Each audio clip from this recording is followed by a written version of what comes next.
Hi friends, మీ బరంపురం తెలుగమ్మాయి. ఈరోజు గోధుమ నూకతో ఉప్మా చేసుకుందాం. కావలసిన పదార్థాలు చూద్దాం.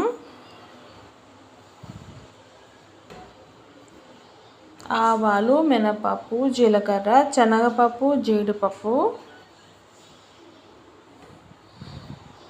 ఇవన్నీ తీసి పక్కన పెట్టుకున్నాను. అలాగే ఉల్లిపాయలు, పచ్చిమిరపకాయలు, కరివేపాకు, అల్లం, క్యారెట్ ముక్కలు చిన్న చిన్న ముక్కలు కట్ చేసి పక్కన పెట్టుకోవాలి. క్యారెట్ అనేది మన ఆప్షన్. కళాయి పెట్టి ఆయిల్ వేసుకుని శనగపప్పు, మినపప్పు, ఆవాలు, జీలకర్ర, జీడిపప్పు ఇవన్నీ వేసుకుని బాగా ఫ్రై చేసుకుందాం. అలాగే ఎండుమిరపకాయ కూడా 2 ఎండుమిరపకాయలు వేసుకున్నాను. బాగా ఫ్రై చేసుకొని ఉల్లిపాయలు, క్యారెట్ ముక్కలు, అల్లం, పచ్చిమిరపకాయలు, కరివేపాకు అన్నీ వేసుకుని బాగా ఫ్రై చేసుకుని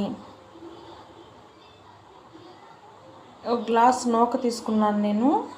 ఒక గ్లాస్కి 2 గ్లాసెస్ వాటర్ తీసుకోవాలి. సరిపడినంత సాల్ట్ వేసుకుందాం.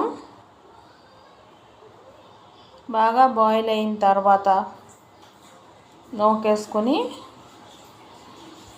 పొయ్యి స్లోలో పెట్టుకొని మూత పెట్టుకుందాం.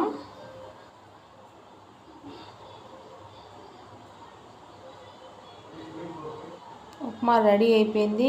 తగినంత ఆయిల్ కానీ నెయ్యి కానీ వేసుకొని చేసుకోవడం అంతే. రెడీ అయిపోయింది టేస్టీ ఉప్మా.